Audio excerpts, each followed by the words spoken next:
Welcome back to In Light of the Gospel. This is episode 88. Today's guest is Ben Wall. He has a podcast on YouTube that you can find called the Ben and Lisa Wall Podcast. Him and his wife speaking in Low German about marriage, about ways to make a marriage beautiful and glorious. They struggled through 15 years of marriage to finally get to the point where they felt like they were actually making some good progress, making some good headway. And he's really passionate about helping people get there a little sooner. He came from a very difficult home, one that was involved with drug use and alcohol and devil possession and all kinds of illicit activity in his home. No security, no stability. And his life just kind of continued on that trajectory. And I believe the devil would have loved to have kept him in a place of insecurity, instability, and not knowing where he belongs. But one day God broke in when he was about 21, 22, I forget the exact age here right now. Him and his wife had literally run away to get married, and God showed up, and he finally understood the gospel and came to faith in Christ, and has not been the same since. He's very passionate about sharing the gospel, sharing the good news of Christ, and delivering people from all kinds of difficulty and sin and helping them in their marriage in particular. And he's just about to launch another podcast where he does some interview style things and some teaching and all of that type of thing. You'll hear about it in the interview. So I appreciate you coming around. Hopefully this story will leave an impact upon your soul and drive you, motivate you to share the gospel and the love of God with people more adamantly, more passionately. So thanks for tuning in, and I appreciate you coming around. God bless you. A lot of times we start having a conversation like this, and before you know it, it's like, oh, I wish I was recording already. So then it's... Yeah, exactly. No, that happens. I do that all the time. I mean, I often like it when I interview people is I put it on without them even knowing. Yeah. So the conversation starts without them knowing, and we're well on our way, and all of a sudden I start asking some questions, and they're like, okay, but Yeah, I like to do that too, because most of the people that I have on my podcast are not people who are used to being on camera. yeah, So exactly. they feel a little intimidated and stuff, but if you can Yeah, just kind of help them let their guards down, it works good. yes, yeah, yeah. No, it's I haven't been a whole lot. Like I've been on and off over the years, a little bit here and there. But this year it's been quite a bit, and it doesn't take much to get used to it. Like, at first it's a bit intimidating. You're just talking to a camera. Yeah. But after a while, it just becomes normal, especially when me and my wife are doing it, especially, and even more so when it's conversational, right? Yeah. Because Oh, yeah. if it's just you sitting talking at a camera, it's still a bit more awkward. But if you can have a good conversation with somebody, all of a sudden it's good. Before you know it, you kind of forget that the camera's there. A lot of guys have said after, it's like, yeah, I kind of just Yeah, forgot. It's just felt like we were talking. So yeah, that's yeah, what it's supposed to exactly. be like. Yeah, yeah. No, that's how it often feels for us too. Like this last session, we went in. We wanted to record 2 episodes, and we left with having recorded 4. We Okay. were so It was we got inspired in there, and we kept rolling. And then what we then do often is we just keep it running, and then later we chop it up, yeah. and Yeah. we turn it into a few. Because if you don't want to be much more than half an hour for our audience. And so then if it turns into an hour or so, then I cut it to maybe 4 or 3. Yep. And then I have some good sessions in there. So Interesting. Yeah, yep. I haven't concerned myself too much with the amount of time. I usually go an hour, maybe even a little bit more than an hour Yeah. sometimes, depending And on who I'm that's talking to. and I like that. Like my personal podcast, once I start like more on a teaching side where it's not going to be with my wife, I'm going to be the same way. Okay. I will I once I run out of things to say, that's when the video ends. That's it. You mentioned interviewing other people. Do you do other kinds of podcasting too, or no? I do for others. Like I'm not necessarily in all of them. Like I did a series just recently for Lebenswasser where I interviewed people here for them. So they will be Oh, playing really? the videos. I will not put them in any of my channels, but they will use them. Yeah. Interesting. So Yeah, are you on those videos then? I am. Okay. They haven't released any yet where I'm on, so because I haven't given them to them yet. I'm done editing and everything, but I just need to send them their way. There you go. Yep, yep. I see. So you know quite a few people there at Lebenswasser. I have connections. Our church helped build that, set up that church. Our pastors were very involved with that church, Okay. and right from the get go. Okay. Yeah, Irvin Cornelison. I don't know if you know him. He is one of our lead pastors here in our church, and Is he related to Jacob Cornelison? oh, he is, yeah. And he's also a board member of that church as well, I our pastor see. there. So yeah, Interesting. yeah. No, we So, have the connections there. And then Myron Lowen. I don't know if you know him. Me and him, we got to know each other pretty good. He's from the same area as I am here. When I moved here, he still lived here in this area. that makes sense. Yeah, yeah, Yeah, he told me he was from Manitoba. So, yep, yeah. No, he's from around here. And then see, I recorded music back in the day. So okay. I haven't had a chance to do it with him, but I did it with some of his musicians. He had just moved away, and then I got some of his musicians. So that was nice. So you play and sing music as well. Yes, yeah, I have recorded two full CDs, and my dream was that that's the route I was going to go in my life. Now then that somehow died after the kids came because it got too busy, Yeah. and then now it's turned into this. So and somehow I got more of a passion to teach and just do Yeah. more of that kind than I do sing. I still sing and play in the house quite a bit, and I just recently went to BC and did a session there. That's probably almost a year now already, and then there I had a chance to do some live music again, so that was fun. There you go. Yeah. Ah, interesting. Well, I'm looking forward to getting to know you more here. I know we've had just a few conversations through WhatsApp and through Facebook Messenger, and we've been Yes. trying to make this conversation happen for a while, and it just something always has been coming up. So I'm glad we're Yeah. finding the opportunity. Yeah, that's right. No, we've been some busy people, and it's seemed you were as well. So I'm with you. It was about time that we could make it work. So I'm very excited. We were in Mexico at Lebensfoster the last two Januaries, and I Ooh. spoke there on marriage. They have the the Eintklausen, the Oh Eint yeah, every January, yeah, and the last 2 years we were there speaking, and they set up a couple other teachings where I was speaking just to men, and one where I was talking on child training and family raising, and yes. and so yeah, just great people, lots of hospitality. Everybody's very generous, and there was a real hunger for teaching on marriage and family and stuff. So it was good. Yeah, no, and we've noticed that now with our podcast that we've started, like it's done quite a bit better than I thought it would, Oh yeah, and that is probably exactly why, because there is a real hunger for some peace and for family life. Like there's so much chaos in the world now that people are very very hungry and yeah. desperate to find answers. Well, I've been. I wish my Low German was even just as good as your wife's. I know she struggles a little bit, but if I could even just speak as well as her, then I could probably put out a lot more of these conversations in Plautdietsch. Because whenever I Yeah. label my video Plautdietsch, it does better. And so Oh, I was looking absolutely. at your channel today, and it's like 4 and 5 and 6,000 views is pretty normal. And I'm not Yes. surprised because most Yeah. Mennonites aren't speaking into the topics that you and your wife are getting into, right? So Yes. Exactly.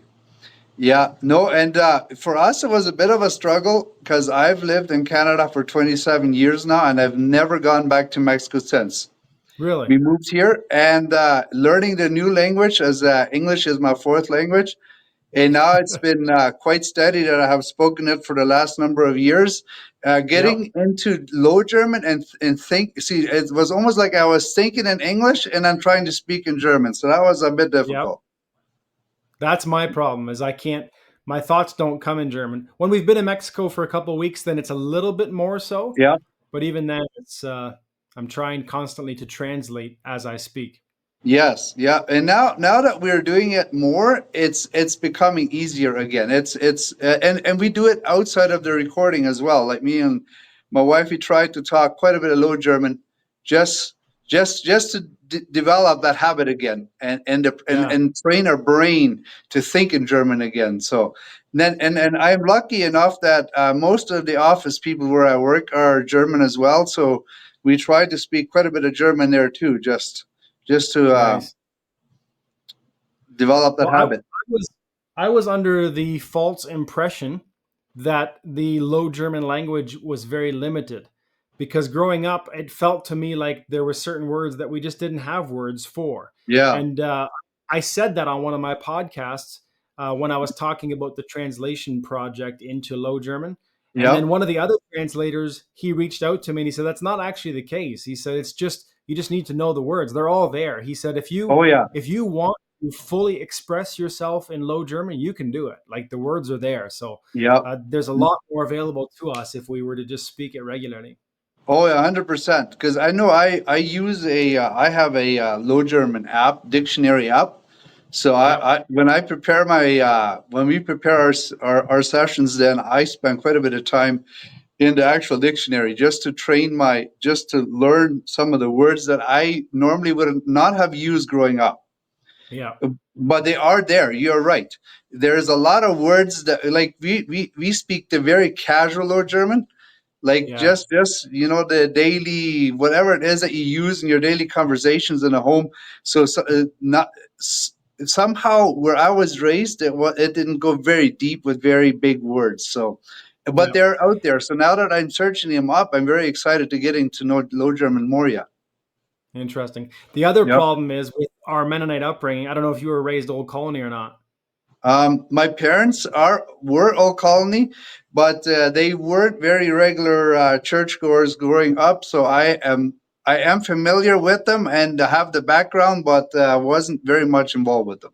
Okay. What I was going to say about that was that we didn't have much of a vocabulary when it came to spiritual things because you go to Right. church and the minister would preach in High German usually. Yep. When I was young here in Canada, they were already preaching in Low German, but they Yep. would read in High German and then speak in a very boring monotone voice for the most part in Low Yes. German.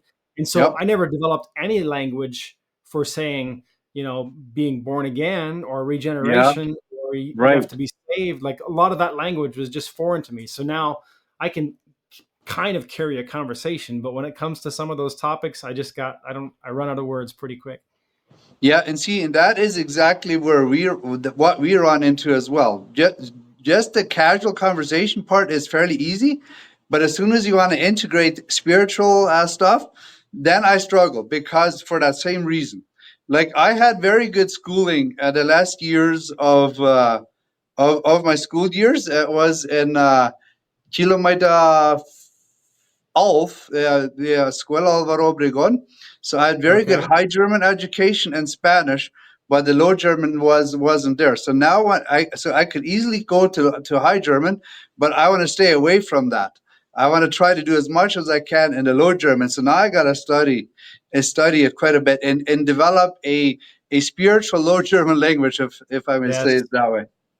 Well, you probably are familiar with Steve Wall, who passed away from Yes. Lebenswasser. Yeah, so he was a friend of mine, Yep. somewhat growing up. More, he was a good friend of my good friend, and Yes. then we got to know each other a little bit. Then he moved off to Mexico, and then there he had some very deep troubles in his marriage, and he found help in the gospel. And he maybe got born again. I don't know for sure his story there, but he suddenly got really thrilled about the gospel, and we were both listening to some of the same ministers at the same time.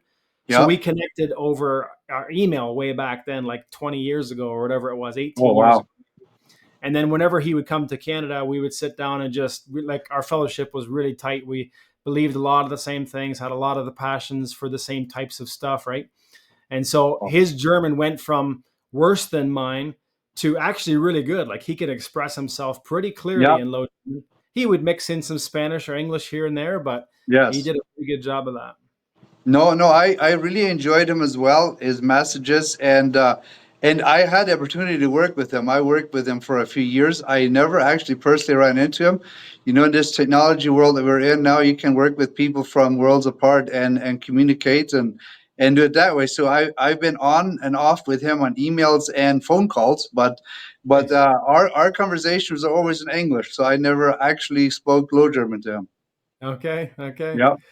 So you were born and raised in Mexico then, in Yes, Cuauhtémoc I area. was. Yeah, yeah. No, I was born and raised in Mexico till I was 17, and then my parents moved to Canada, and I've been here ever since. The closest Okay. that I've been back to Mexico is Seminole, Texas. So, I see. That's yep. interesting. Were you somewhere close to Kilometer Alf then, where you lived, or no? You know what? Kilomita 17 is where I have mostly been raised between there. And then the last years that I lived in Mexico, I lived in Campo 20. Okay. So that was right on Cuauhtémoc there. So, Yeah, Yeah, so I there I've all of my growing up years lived there by that highway corridor. So from Low Farm all the way to Blaumut, and there in between somewhere. We moved back and forth a bit. you should. If you haven't already, then you should at least take like a Google map drive through that corridor and see how much it's changed since you were Oh, there. I have here just recently I did that, and I barely recognize anything Yeah, that I would have remembered from back in the day.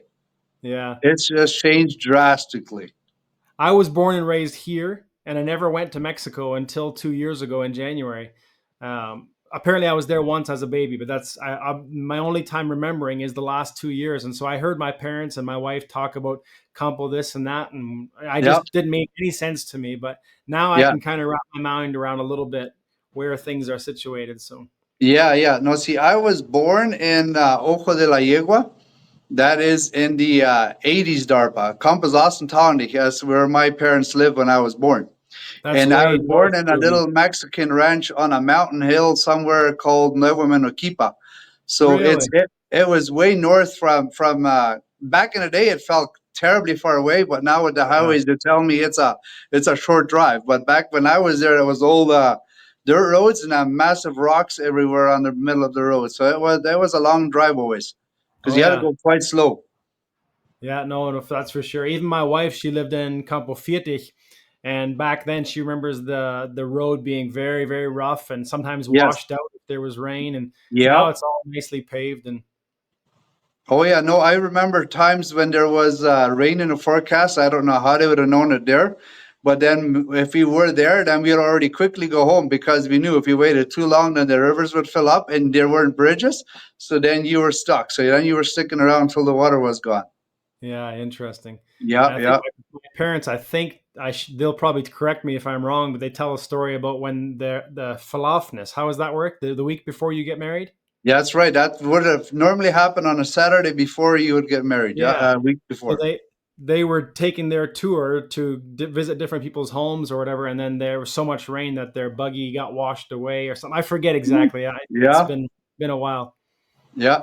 No, I could So totally you see said that. you said your parents didn't really go to church much. So growing up, you weren't part of anything like that. No, no, my parents, the first 15 years of my life, I don't know if they would have gone to church a handful of times. Like they didn't go Really? to church a whole lot, no.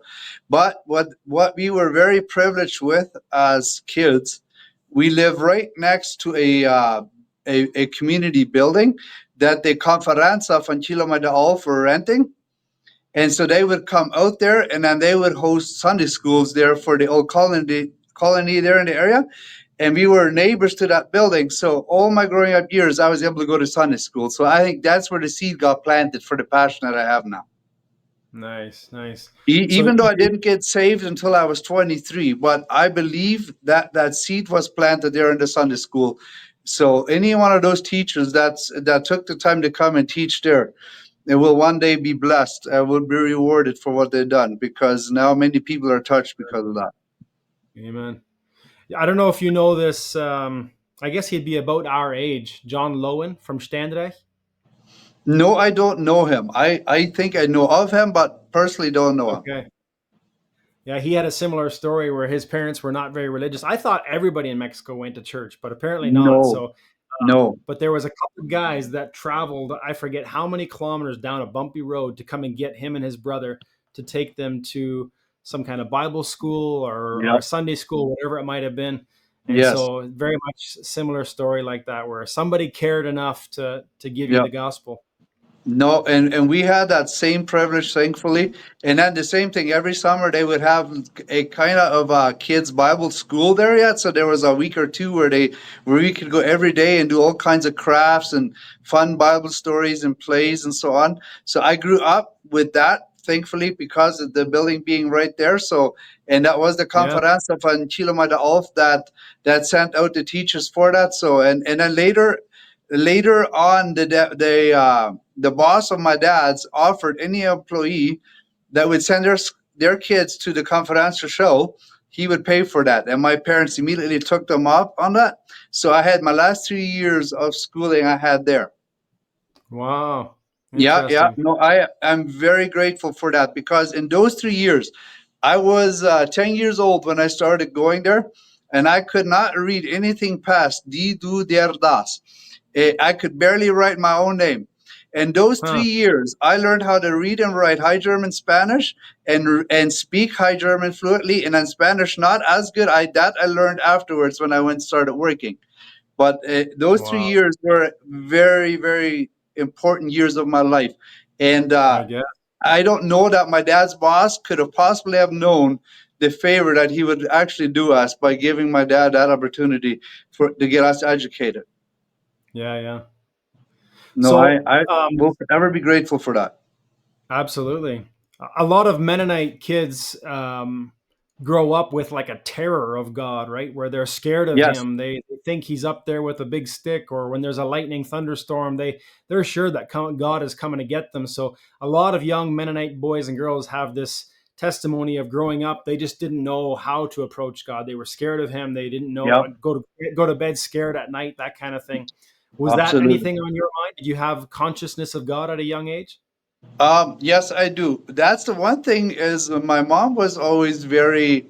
See, and here again, I guess if we want to share our story, often it goes back one or two generations to our grandparents, great grandparents, and my mom's mom, which would be my grandma. She was a very, she had a great hunger for the Lord, and then later my mom grew up that same way.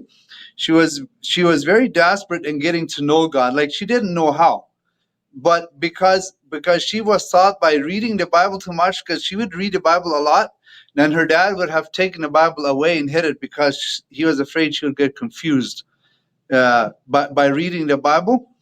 Yep. So they were very limited to what they could learn about God. But whatever she knew, she would always talk about to us kids growing up. So we knew God in that way, and thankfully she was not that way where she saw God as a big scary guy ready to whip us anytime we would do something wrong. But at the same time, I remember when it would thunder or lightning, some of those things there, I had a bit of a fear of God because I thought that was God speaking. And then so that we would sit and fold our hands and just wait it out, and hopefully we would survive that wrath that he had. That's where I would have thought maybe. Oh, hopefully I've been good enough that I'm not going to get hit with lightning this time around. Yeah, isn't that something? Yeah. On one hand, it's not a terrible thing because kids grow up very conscious of the fact that God sees everything, He knows everything, and He's there Yes. all the time. If only it had been given to them in a way where, yes, God knows and sees everything, but God is extremely gracious. He's very loving. Yes. He's very Yep. kind, and He loves to forgive and He loves to accept you back. If that would have been somehow translated as well, but were Yes. you Yes. older in your family or younger? Where were you in your family? Oh, I'm the oldest. Okay. Yeah. So a lot of responsibility. Yeah. Yeah. I did because growing up, my dad would drink quite a bit and was quite heavily involved with that stuff. And so I would I dropped out of school early to help provide, and then that money would be used to feed the family, and often. I don't know how much I will get into that, but that in itself brought on a lot of responsibility because that almost gave me that role of a father, taking care of my siblings, and we were six of us, and me being the oldest, Yeah. always making sure that they would have what they would need and that they were protected. So that was a role that I took very serious growing up. What was the way of providing then? What did your dad do, or what did you end up doing? Well, I was working at an. I started off by working at an apple orchard year round. And then later I went and I worked for a carpentry where we built furniture like kitchen Okay. cabinets and everything else that was needed. So those were the first few jobs that I started working and helping my dad provide for the family. Yeah. And I Okay. started that at the age of 13 and I worked full time since. Wow. Yeah. So those 3 years of schooling that you talked about, that was like from 10 to 13 or what? From 10 to 13. Yep, Wow. that's all the education I've had. Now I went to some old college schools before that, but the bullying was so bad that two-thirds of the time, all those school years, I would have not gone to school because it was just too bad. Wow. I went through a lot of very terrible bullying. I have a lot of stories I could go into with that. Um, but those were things. Today I wouldn't change any of it. If that's what it took to bring me where I am today, I'm Mm, very grateful for the experience that I had in my life. Like, I'm not sitting here complaining and saying I had it bad, because I believe that helped shape me to who I am today. That God can use me in a bigger way that way, because I can yeah. understand some things better than if I had not gone through that. Yeah. Do you know why? What would you attribute that to? A lot of times when somebody is bullied, there's something, right? Either they come Yes. from a very poor family, or maybe they have something that's, some deformity or something. Why would they have bullied you in particular? Mine, I would definitely believe because we came from a poor family. Yeah. Okay. No, but my parents were never very well to do in Mexico. Like I said, that's the reason I dropped out of school Yep. early, to help. And because of that, and I now understand that if you weren't grounded in the Word and in the Lord, and you're going through those things, that you would resort to alcohol or some way of getting a relief. And so that's why I never blame my dad that he was living the life that he was, because he didn't know better. I wish he would have, because spiritually he hadn't had the upbringing that my kids now have. And Yep. so, and thankfully, we got connected through the Sunday school, later to school, and then after we moved to Canada, I came across some really good Christian folk that I worked with, that just helped bring me from one level to the next, to where finally I got saved and accepted the Lord as my Lord and Savior. And we are where we are now. But my parents didn't have that, so I can see the pressure that they had in not knowing what to do, and the way they were, that they didn't know how to do better. Like It's I honestly believe they did the best they could with what they knew. it's a very vicious cycle, right? Because it's Yes, partially his poverty that's driving him to drink, but then yes, it's drinking that's keeping him in poverty, and he doesn't know how to exactly. deal with it. So you just back and forth, right? So Yeah, yeah. what did that whole situation then drive you to be like? If you were kind of responsible for taking care of the family, and your dad wasn't in the picture, sorry, what happened to your dad? No, see, my dad was always around, but it's just like I But said, just wasn't working. he was drinking so much that he wasn't, if at the time he wasn't very responsible, right?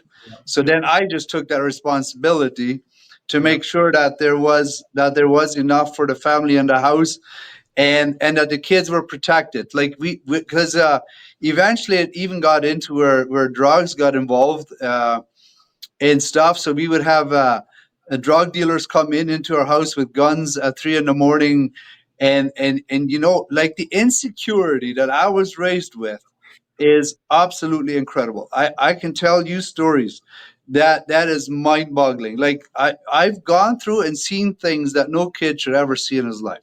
It's just, Really? and those are decisions, that my dad obviously made, for whatever reasons he did. And so we went through this. But there again, I could always see now, looking back, even if you weren't believers, God always had his hand. He protected us. Like, whenever I see now where it could have gone wrong and should have gone terribly wrong, for some reason it didn't. And now I Okay. attribute that to God's hand. Like, God was there. Yeah. He was protecting us. He had a call in our life. He had a purpose for us, and he protected us. That's incredible. So, Yep. did you ever get off into drinking and partying and drugs then? You know what? I have drank, and I have, the only addiction I've ever had in my life was smoking. I drink just because of peer pressure, or because it was a cool thing, and only on weekends. But I never liked it enough that I got addicted to drinking. I've never gotten into the habit of it, and drugs. I have done very, very, very little. Like, so little that I wouldn't even know what it felt like. Like, I dabbled with it a little bit, but not a whole lot. That's I, amazing. You yeah, I was could I have. was very disgusted by that. And see, and immorality was another one of those things that we were surrounded with very much, and in the area that we were in, and as well as in our home. And Okay. and and I had the opportunities to get involved with all of that, and somehow, And I don't want to go into too much detail of what I seen and what we went through and the opportunities that were presented to me. But somehow God put the conviction into me, Mm. even in my growing up years as a young teenage boy, when the opportunity would present itself, that most kids would jump at it, especially if the dads would encourage them, which was the case in my house. I refused to do it. I refused to get involved Wow. with it. I just had a conviction about it, that there was something about it that wasn't right. And I never partook of that. So I did not partake of the immoral life. I didn't like the drinking, and I didn't like the drugs. I did Man, get that into is the awesome. smoking. Yeah. Yeah, that And, is and there, what a relief. yeah, no, there again, I believe it has to do with the seed that was planted in me in the Sunday school, later in the school, where God somehow planted something in me that where he gained access to my conscience, and protected me from it, where he just took that desire from me, where I just simply did not have the desire to partake of it. And I guess one of it was, and I could also go into some other details of some of the things my mom was going through during that time. We definitely were.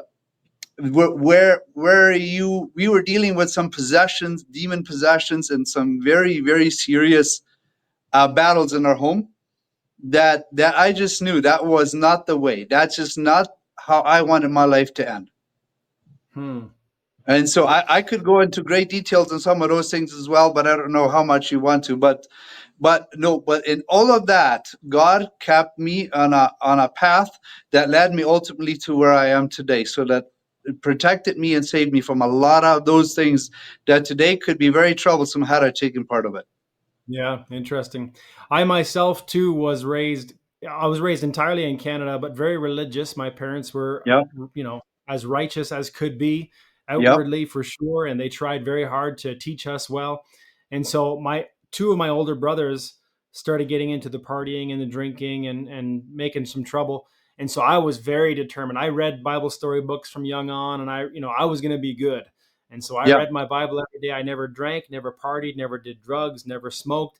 And those are all good, valuable things. I'm glad my passions never got lost in some of that. There was some Yes. secret sins like pornography and whatnot, Yeah. Yeah. but at the same time, some of my me being good led me to being very self-righteous also, where Yep. I couldn't cling to what Christ had done because I was pretty good myself, right? As what I Yes. thought. Yep. And that in itself is, that's just in the other side of the ditch, right? Like That's right. like the ditch is a mile long on each side of the road. So some are on one side and some are on the other side. And I just happen to be on the one side and you on the other side. But both at the end of the day were somewhat damaging, hindering Yeah. in our spiritual lives. But even though you were on the side where all these things were accessible to you, Yep. somehow it never really fully gripped your life. No, it But you didn't. said you were raised with a lot of insecurity. You Yep. yourself personally, you also felt very insecure, never really knowing where you belong, that kind of thing. Oh yeah, and very often I would not know if we would wake up in the morning, because sometimes we would get under house arrest from drug people, from people that my dad was involved with, so no one could leave the house, or at night you would have people come in the yard and just had loud music, and we knew what they were involved with, and so we never knew if this was going to be our last night. Like every morning I woke up and I saw the daylight again, the sun coming up was another good day. Then at least I had knew I was probably going to make it another day. So Wow. there were years of my growing up where I wasn't sure if he would wake up in the morning, just because of some of those things, and that really builds insecurity in a human, like the Absolutely. not being sure if you have the protection of your parents, and that you'll make it through the night without getting killed or something. And then, like you said, from very young on, feeling like you're now responsible for the younger Yes, siblings too, right? I can only yes, imagine what exactly. your mom went through for all those years Whew. as well. No, it was very, very difficult for her, and we, and it's a battle still there. Like my mom has come a very long way. My dad still has is working on it, but he's on his way as well, and getting out of this and the recovery. He's still somewhat bound in the alcohol, but he now believes that there is salvation, that he has the assurance of salvation, that Hmm. we don't earn it by working. So that far my parents are. My mom has quit everything she was doing. She's no longer smoking, drinking, nothing. She's like completely surrendered her life to Jesus. My Hmm. dad says he has two. He just the battle of alcohol still got has a hold of him, and he's trying to he's working very hard on it, but to him that's a bit of a battle still. Yeah, that's years and years of addiction, right? Yes, many years. Yeah, So you spent your teenage years in Mexico. When did you say you left there? You 17 or 18? I was 17. Yep, 17. I had And at just that turned point, 17. okay, probably pretty hard to try to make a living there in Mexico too. Yes. Yep. No, and Was that then we moved to Ontario. So that's in the Leamington area is where we went okay? off to then, and then that's where our Canadian journey began. Yeah, I see. So Yep. did you when you got to Ontario, was it straight to work here too? We arrived at 12 midnight, and at 12 noon that following day I was at work. And I have not stopped since. Unbelievable, eh? Yeah. And that afternoon, all my aunt and uncles got together wherever my parents were, and I missed that gathering because I so somehow work was lined up for me, so I was right after work, and I did that for another 4 or 5 years with my parents in Canada, and then I moved out. I see. Yeah. Your parents never did the back and forth thing. They just stayed here once they came. Yes, exactly. Yeah, well, we had been in Canada once when I was 9 years old for 9 months, but then it didn't work out because we were working on a sponsorship where somebody is sponsoring us, and then by the time we got here, they had already changed their minds. So then I was just trying to find someone else, and finally they weren't able to. So we moved back, and then they worked with the paperwork, and then by the time I was 17, that was finally worked out. And then we came back, and I have never gone back. My parents have many times, but I Okay. have never gone back. Yeah. So what was life like here then? You're 17, you're starting to learn English, you're just working, you're like what do you are you religious yet at all or no? No. See, this is when once we had moved to Canada, then my parents started going to a Rhineland church. I think it's Coatsworth. It's between Tilbury and Wheatley, Ontario. So Yeah. there's a Rhineland church there, and so we started going there quite regularly, as long as we lived in that area. But we moved around quite a bit. So when we first moved here, I think we moved to Leamington, and from there it was off to Tilbury, and then we moved to what is this? Oh, Cambridge. And then from there to Tillsonburg, back to Tilbury again, and then from there, it was a few moves around there. Like my parents had moved 33 times by the time I was 23 years old. So so Yikes. so moving, I know a thing or two about, and I despise it. Just don't like it at all. All of that can add to the insecurity, right? Whereas Yes. before you were Yep. afraid of your life at times, not sure what's going to happen outside or in the dark. Now you Yep. come here and there's still no place where you really belong. You're being torn away from friends and acquaintances Yes. constantly too, right? Yeah. See, that's the thing I was going to say. Like I could never have friends for long. As often as my parents moved, like I just get some new friends, and then we'd move again. And Yeah. and I've lost quite a few girlfriends like that as well. If we just be living at a place and I'd find a girl I would like, we'd start dating, and then we moved again. And then obviously it was too far, and that I couldn't drive back and forth, and then that didn't work out. And so Hmm. it's quite a few times where that happened. And then so eventually, the last time when I started dating, which is now my wife, my parents just so happened. I think me and my wife had just dated. I don't know if we had dated a year, and then I decided to move to Manitoba. And that's when I said, this time around, I'm not following.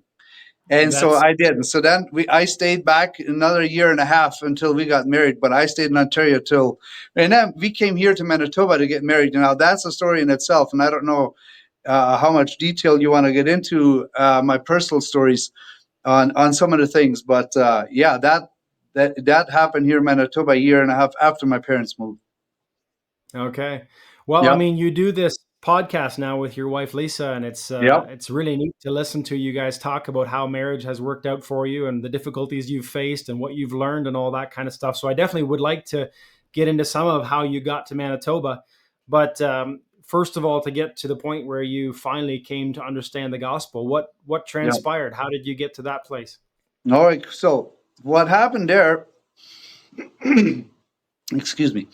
Um, so my parents had already moved to Manitoba. I stayed back, and I was working for a company in Thamesville, Ontario. I think that's where I was working. And at the time, I lived in Wordsville, and I was working with a well, my supervisor was a Christian, and so he would from time to time he was bien friesen. I think he goes to live in Swaziland in Mexico now. If he hears this, a shout out to him. He was a very key person. I don't know if he even knows it. And getting me to where I am today as well.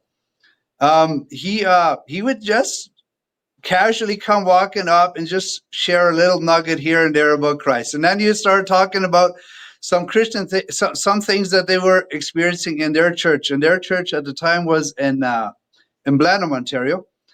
It was, I think, an EMMC or in that line somewhere. And it was Yeah. one of those that was experiencing a bit more spiritual stuff than some of them would. And then at one time they had some speaker that was visiting. And so he started inviting me. So I'd start listening, and I just started getting this burning desire that, you know what, I need to have a relationship with this Jesus. I know this Jesus. I have learned about him since I was a young kid in the Sunday school and in the school. I just didn't know that I could have a personal relationship with him. And so Okay. that's where this guy came very, very key in my life. That's what he started explaining to me. But see what happened? What happened is I was working in Blenheim at the time for a company called Ideal Drain Tile, and I was working evening shifts. And I think in desperate, well, it was always switching. One week it was day, next week it was afternoon, and the following week was nights. And then that cycle, I had done that for 3 years already. And this was the week Yeah. where I was working, where I was working night shift. And so I had just turned 21 the day before. And so we had spent some time at Marine Land in Niagara Falls. That was on my birthday. And that was my golden birthday as well, because my birthday was on the 21st and I was 21 years. Somehow it was a big deal to me. I was very excited about Yeah. what that year would hold for me. But then that following morning, so I then just went to sleep in the morning because I wanted to get my rest so I could be able to last through the night when I would go to work. So I got up at 3 in the afternoon and came into the kitchen, and I wanted to hang out with my mom and my sister, my brother that were home. And then since I had gotten up, now my mom asked my youngest sister if she would go and turn on the oven to heat up the water for some coffee. And so she goes and does it. But after a while, we start noticing some smoke, and we look back, and there's a massive flame on the oven. And she has turned on the wrong one. And now she did the oil instead of the water. So now overheated like crazy. And so we had a 3-foot flame going. So and by the time we noticed it, the house was already starting to like melt, like that wall where the oven was against. So my mom was quickly going to go grab that pot and then take it out. And I said, no, mom, let me do it. So I took the gloves or whatever you call those that you use to hold the hot. They were a type of glove. So I Yeah. picked it up, but it was so terribly hot, so I put it on the floor. But I could immediately the floor started melting, like because it was so terribly hot. So I Wow. picked it up again and I said, you know what? I'm going to bring this outside. So I started walking outside, but not realizing that the ceiling in the front entrance was about 2 foot lower than the room where the oven was in. And with a 3 foot flame, when I walked in there, the flame now widened instead up. So now from the waist up, I was completely engulfed in flames, like 100%. Like Oh, they couldn't no. tell, they couldn't see anything. So it got so terribly hot, and the door was open, thankfully, that I couldn't stand it anymore. So I threw it. Well, you can imagine when you throw it, the oil came with the force. It came back at me. So it's Yeah. just completely showered my arm with oil and completely burnt it. Like right here, it was 3rd degree. It was down to the bone. I still have the Really? scars. I don't know if you'll be able to see it, Yeah. Yeah. but yeah, I still have the scars there.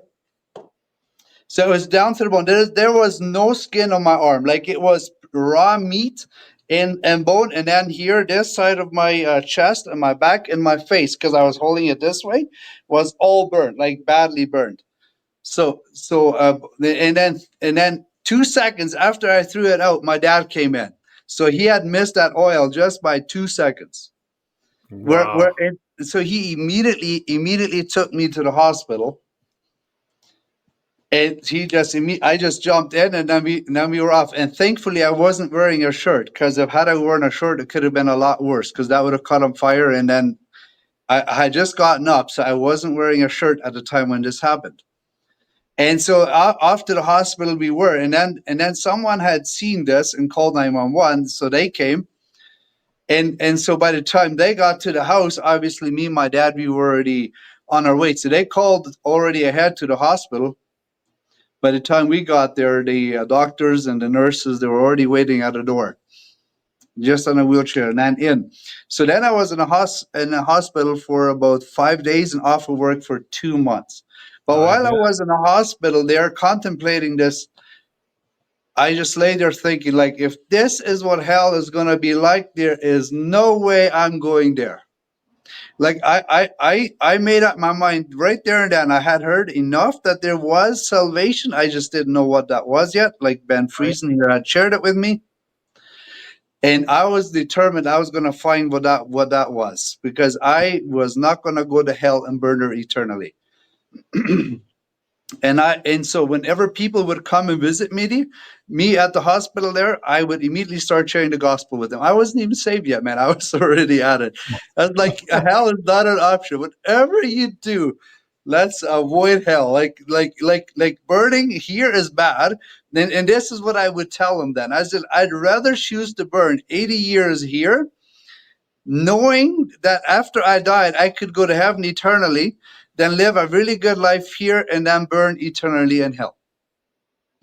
Like What a that, I made up concept. my mind, and I'm Yeah. still convinced of that today.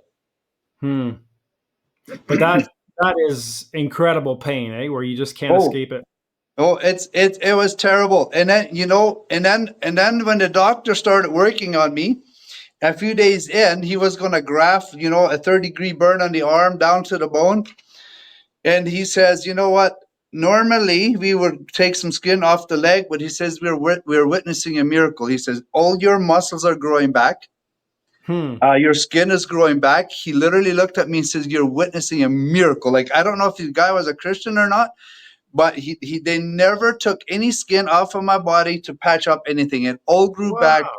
supernaturally, and the doctor could not believe it, because I still remember him looking there in my eyes, and he's like, "We are witnessing a miracle here." See, then I knew that this God is interested in me. That that Interesting. that he is actually doing something for me like this when I'm not even living for him yet. So Right. Right. that's when I made up my mind I was going to find this Jesus. And then after that, so I can continue with the story if you want until I'm saved. So I don't know if you want me to go that far. Did you have any concept of the gospel at that point, or was it more just I don't want to go to hell? Did you understand what Christ had done? Yes, I see.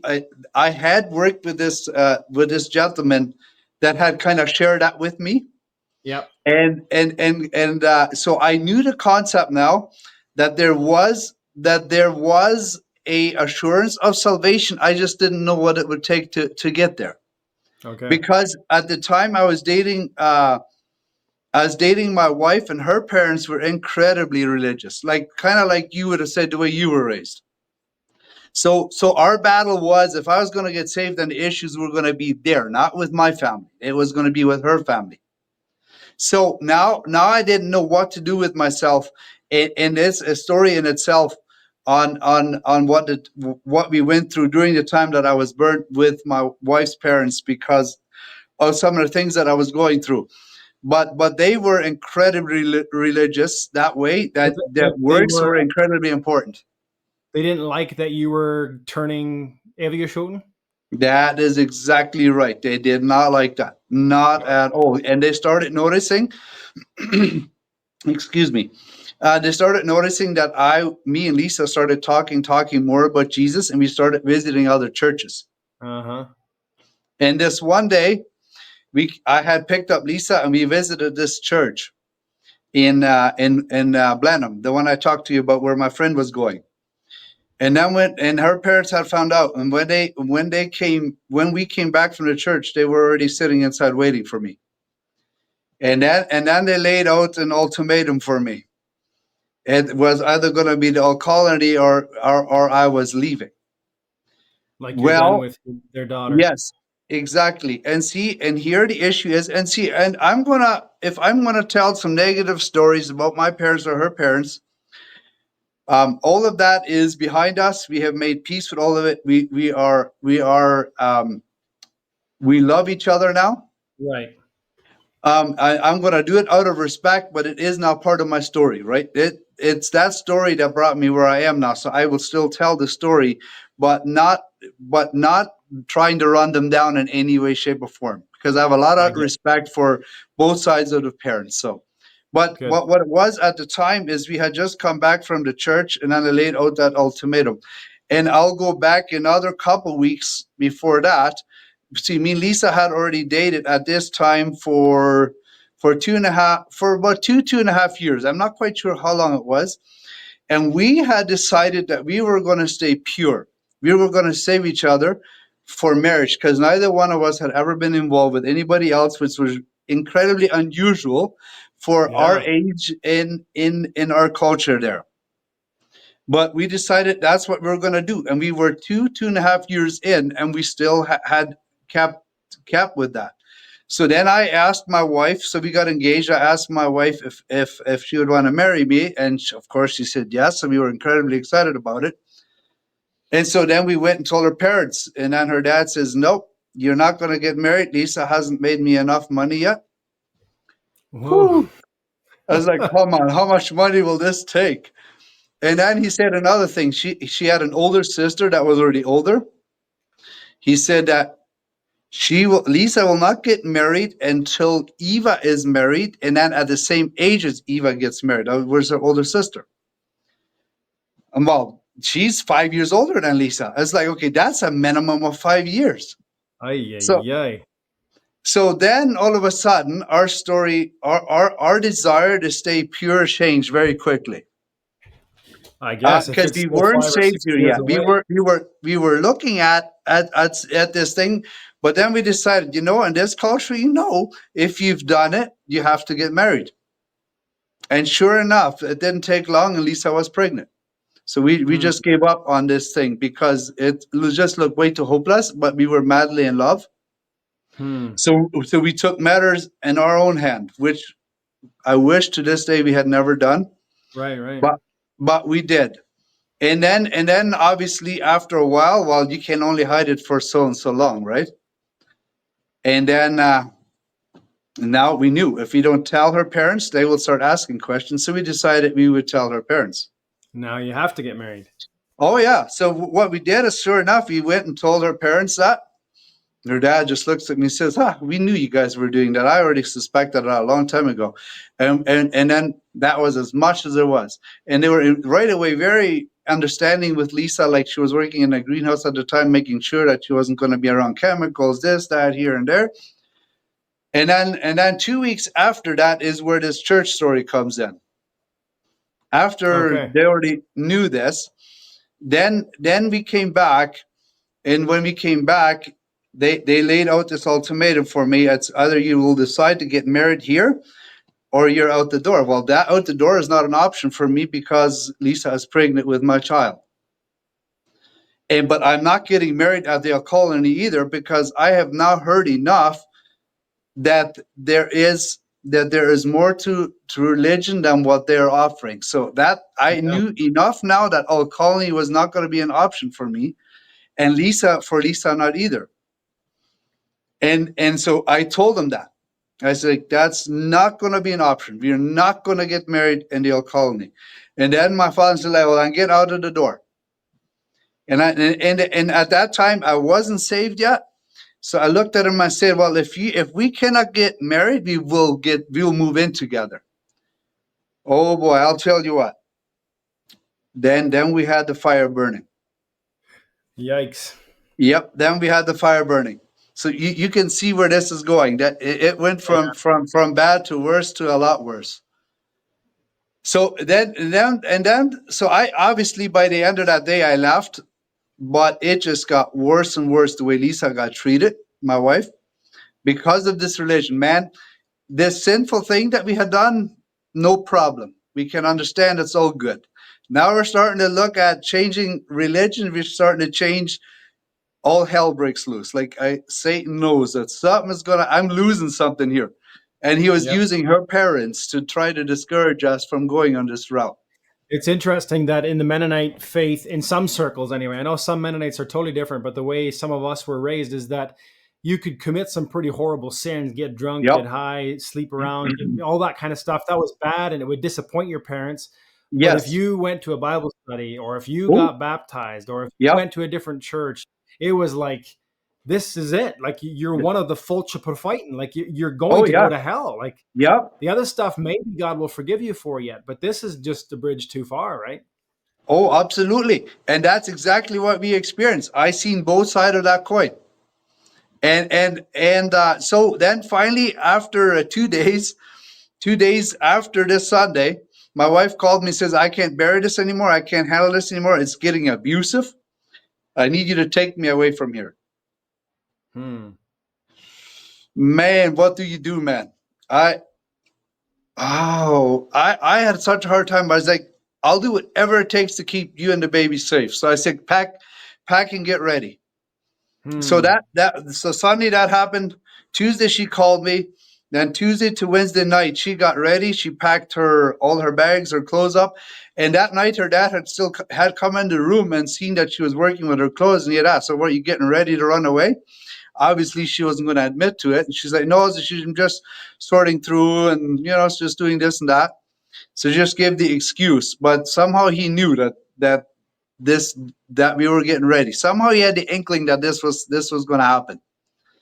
And then during the night, somehow my wife says that her mom would normally notice when she would tell her every morning how many times she had gone to the washroom. She just noticed it all the time.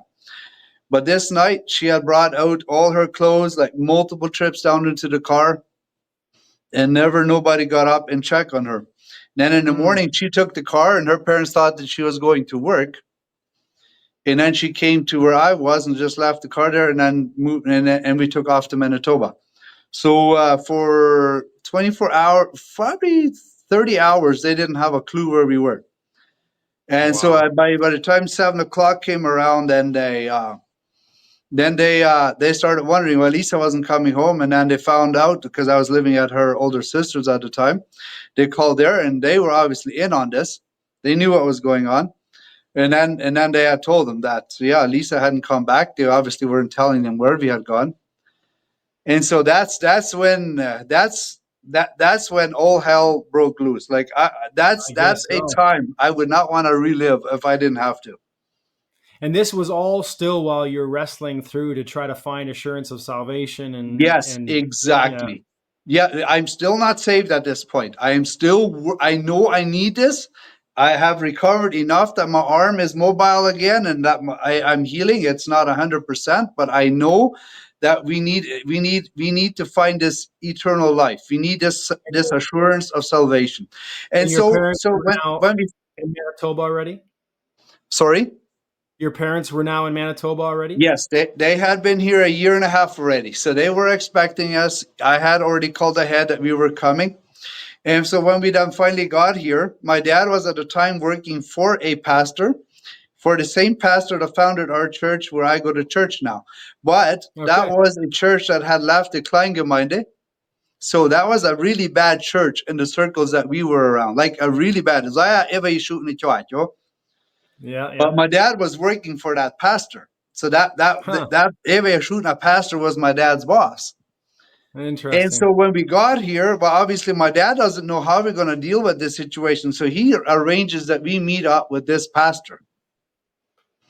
And we came here that we were going to go to a Kleingemeinde church because I knew a pastor here that I really liked from the Kleingemeinde church.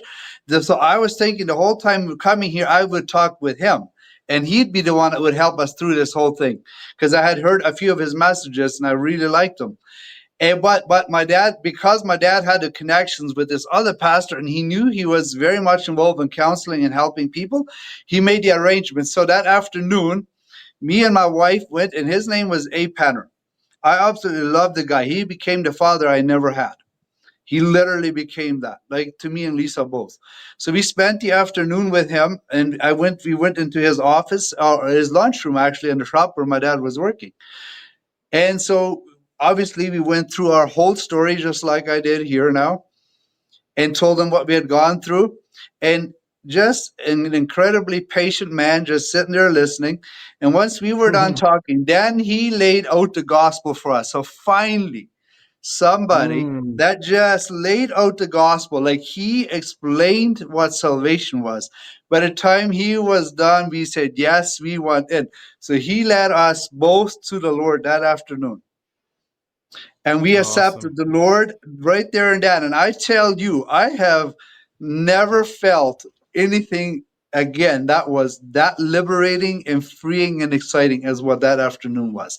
Having gone Wow. through all the hell that we had just gone through and finding Jesus and salvation and the freedom of and then the gift of eternal life. Like I don't have words enough to explain the joy that we were feeling that afternoon.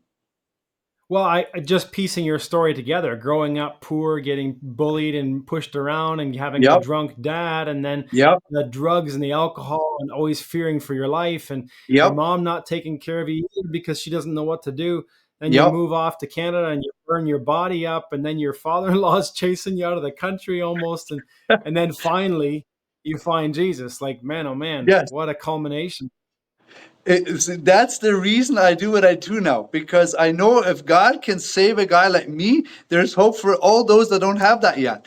And if I can Amen. even do just a small part, bring a little, that's the reason why my podcast or the channel is called The Voice of Hope. I want to bring that hope to other people that I got. Amen. It's I'm just passionate about it. Like I live for that. Like that gets me up in the morning. Do you remember what it was that night about the gospel that clicked, that made it kind of real to you? What was it about Christ or Yeah, that afternoon where this pastor led us to the Lord. yeah. Well, ultimately it was because the thing is, I was already searched. I had known that there was just to have finally gotten the assurance that I was saved. That I was saved now. That if I would go to sleep at night and not wake up, that I would be okay. Like that, I had never experienced that before. That I'd be okay if I do not wake up in the morning, I'll be all right. I'll be walking the streets of gold. Amen. Yeah, and see that, and then the other thing is, this church was very new because, like I said, they were 3 years into the where they had left the Kleingemeinde church, so they made some changes. Where when you got married, you could use the ring, and in the baptism they would dunk you now instead of just pouring the water. And so it so happened when we got here, that was in 2003 in December, is when we arrived here, me and my wife, and it just so happened that they were just having instruction classes in that church for a baptism. So Okay. we immediately joined that. And this pastor said to us right away, he says, hey, I will marry you tomorrow if you guys want, because we do not believe that you have to be baptized to be married. We can marry you because you're saved, and then you can go through this. And we were like, you know what? Because it was only going to be a couple of weeks until the baptism, he said, no, we agreed with him that it wasn't a salvation issue if we were, but because it was so close, it wouldn't Hmm. make a difference to her parents, my parents, if we took that step that way, where we'd first get baptized and then get married. Yeah, yeah. So that's what we did then. And then as we were going through the instruction classes, we found out that they don't pour the water here, that they dunk you, that like they immerse you in the water. Yeah. Okay, well now we have something else to battle through. Like, like this is new. Like we've never heard of this thing, you know? Uh-huh. Uh-huh. So we're discussing this at home with my parents, obviously not with her parents. And there's a lot to how what we went through with her parents afterwards as well, because we called them later with the pastor and we made things right. So it very quickly changed again. We let them know we were and all of that, and that's another long story. But let's stick to the baptismal story here now. So so my parents did not want us to get immersed. They did not want us to get dunked under the water. And so finally the church agreed they would have two baptism services. They would have one where they would one Sunday they would do the ones that they wanted to be immersed, and on another Sunday they would then get baptized, me and my wife, and then there was two of my siblings that also got saved during that time. We were all going to get baptized. Then I think it was on the last instruction class when we came home, then my dad looked at me and he said, "You know what, Ben? If you're joining this church, then you might as well do everything the way you do it. So get baptized the way you get immersed." You have no idea how I rejoiced and how happy I was to make the phone call and tell my pastor, say, cancel that other service, that second baptism. We were joining the first one. And so we Nice. ended up getting immersed in our baptism. Wow. Yeah, what a Yes. story, man. Yeah. I was gonna say though, if you look at the trajectory of your life, the lack of security and stability, and even now starting off your marriage with a crazy situation where I know Oh, you said you kind of fixed it and you smoothed things over as well as you could, yes. but Yep. running away to get married because it feels like that's the only option and Yep. all that kind of stuff. How long did you have to go through the rocky parts of your marriage before you kind of sorted some of these things out? We started working on it almost right away, but you know how some of these things are ingrained in you so much. And then you see, my wife was raised in a equally, if not somewhat more, almost more difficult home than I was when it comes to some very difficult things that I probably won't get into in this podcast here. But both of us came with a ton of baggage, right? Like a ton of baggage. And to find our way through that, yeah, we had the assurance of salvation now, but that did not mean that all our problems were solved now, No, that no. everything was smooth sailing now. It to give you the time, I think it took us 15 years. We were married 21 now. It took us 15 years, and those 15 years, man, if it was not for that we had made a commitment and that we were going to hold to it, that we wanted to stick this out and that we are going to fight through this in good or in bad and in health and sickness, we would have separated a few times. I can tell you that. Oh yeah, yeah, yeah. Yeah. After 15 years of this, we're tired of this. Like there has to be a way out of this too. And then we made a serious decision. Both of us are going to give 100%. Like I am devoting myself 100% to make sure that you'll be happy. And she did that the other way. And Hmm. I tell you, overnight our marriage changed. It was one Interesting. decision.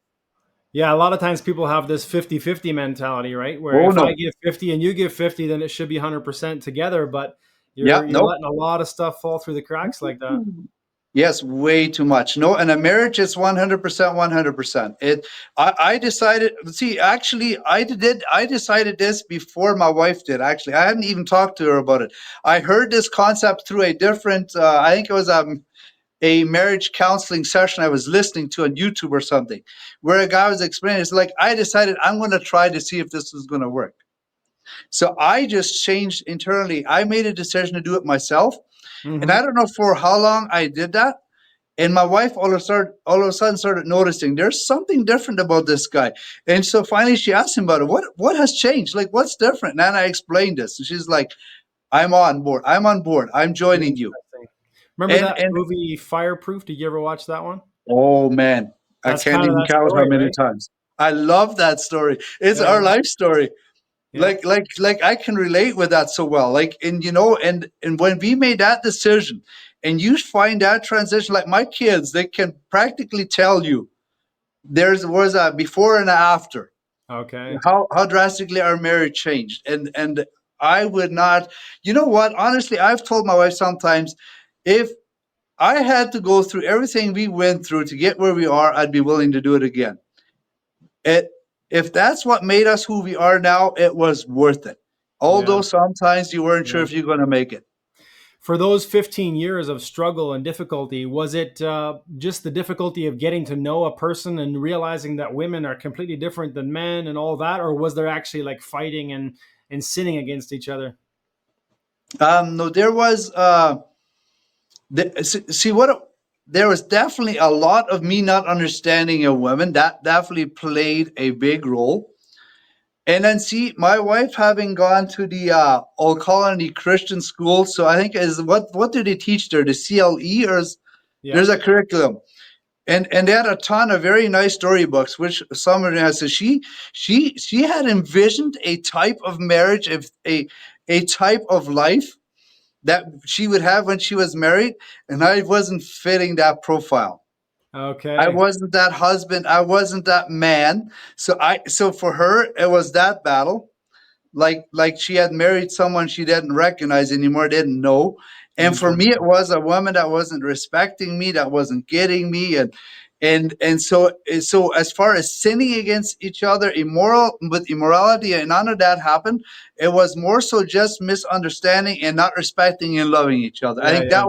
that was more so the issue here than anything else. Interesting. I know I've often used this finger illustration when I talk about it. Like when you the image of God is seen in male and female together, right? In the image of Yes, God created He them, male and female, right? And yes, so when you first get married, it's like everything starts rubbing and rubbing, and eventually you start to see that image of God mesh together, and it becomes this cohesive unit where you can actually work together. But there, if yes, you take mhm, 15, 20 years, I think that's normal for people to yes, try to figure each other out. But I yep, think that, like you mentioned before, making that public commitment of marriage, sometimes people say, well, I don't need a marriage to prove that I love someone. Well, actually you do.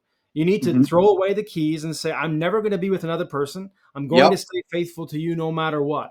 And now we're yes, going to try to figure this out because it's going to be crazy. It's going to reveal all your weaknesses, all your yep, selfishness, all your sin is going to come to the forefront. And it's not the other person causing it. It's just the marriage union is bringing it all out. And if you're not yes, going to deal with it, it just gets worse and worse. But then the command is for husbands to love their wives as Christ loved the church. How did yes, Christ love us? Well, when we were at yes, our worst, when we were at our ugliest, when we didn't deserve it, he gave himself for us while we were yet his enemies. And so when yes. is the prime opportunity for a husband to love his wife? When she's the most unlovely. And so Amen. I don't Yes, look to my wife to see how much she's respecting me or loving me to know how much I should love her. No, I love her like Christ loved the church, and vice yes, versa. She doesn't yep, look to me to see how well is he loving me. Should I honor him? Should I respect him? No, she's going to honor me as if I'm Jesus, as yes, unto the Lord. amen. And that Yep, just totally changes everything because now it is 100 and 100, not 50 and 50. yes. No, that's beautifully put. That's the reason me and Lisa started this podcast. This I don't know what we want to call it, because if we can help somebody start this journey a little sooner than what we could, then it will be worth all the effort that we have to put into it, all the inconveniences that we go through, just so that Absolutely. we can give others a chance at maybe starting the life that we have now a few years sooner than we did. Yeah, because it is possible, right? You don't have Oh, to it go is. 15, Yep. 20 years to figure it out. Yeah, exactly. No, and normally they say it takes about 7 years for two people to get used to each other, Yep. to get comfortable. And my goal would be, if I could mentor a marriage, that in 7 years they would be where we were in 15 or That'd in be 20. beautiful. You know what Yeah. I mean? Like if I could help it, and I could get somebody there that much shorter, it'd be worth everything I have to do to make that happen. Yeah, So there's I some have an things, incredible passion for marriages and families. amen. Some things that just can't be told, right? You have to go through it. Yeah, And yeah, exactly. That's why I said it will have to be 7 years. Like you put it so well. A marriage will just simply bring out your weaknesses. yep, But hopefully, what we can do is help you navigate once they come out, how you deal with them. exactly. But they are going to come. That we cannot help. They Yep. are going to come. Just what Yep. are you going to do when they do? That's How are you where going to deal with it? I think understanding the gospel, understanding Christ in the church is so super powerful, because somebody once, Yes. one of the preachers that I listened to in regards to marriage once, he said that somebody had asked him, what makes your marriage good? And he said, biblical theology. And it's Yep. like, what do you mean biblical theology? Well, yeah, Christ loved us when we were unlovely. He died Yes. for us when we were at our worst. So how do you love somebody? How do you live in the same space and love them?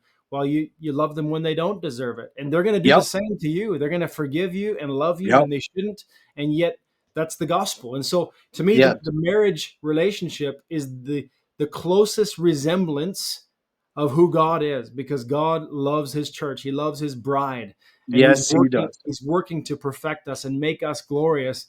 And so, a husband ought to perfect his bride, make her glorious, make her beautiful. What's the purpose of the church? To make much of the Lord Jesus, to honor him, to worship him. And so the husband, the wife doing these things are showing the world what the gospel is, right? Yes, exactly. No, that is very well put. That is that if you have that, you are on your way to a better marriage. Amen. Yeah, no, it's helped us through some lot of difficult times, that's for sure. Yeah, yeah. So you have two podcasts right now, the one with your wife and then a separate one also? The separate one is gonna come out yet. Okay. I have the studio ready for it. Like I'm actually in it right now, so that's where that's gonna get filmed. And yeah, and that will be more of a teaching slash interview, not as discussion based. Well, if I have interviews, obviously that's discussion based, but there will also be sessions where I will teach on some of the things I'm passionate about as well. Okay, but not necessarily geared just towards marriage then at that point. No, no, that's anything, everything. That could be business, it can be family, it can be church, it can be anything that will make somebody's life better and it will relate with somebody is pretty Amen. much what it's going to be. And that one can also be in English or German. I'm not going to be picky. It'll just Okay. depend on the person and who I'm going to interview. There you go. Yeah. Man, that's exciting. And you still work a full-time job as well, eh? Yes, I do. Yeah. And your children are mostly grown up? That is right. Our oldest is engaged to get married in September this year. Yeah. Okay. Yeah, and our youngest is 14 years old. So then we have four boys, and they're ranging between there somewhere from 21 to 14. Okay, very similar to us. We were married in 2002. Our oldest just turned 22, and then we have Oh, seven children. Our youngest is 5 now, almost 6. okay. Yeah, yeah, yeah. No, we ended up with just four boys. My wife sometimes wishes she would have had a few girls yet, but Yeah.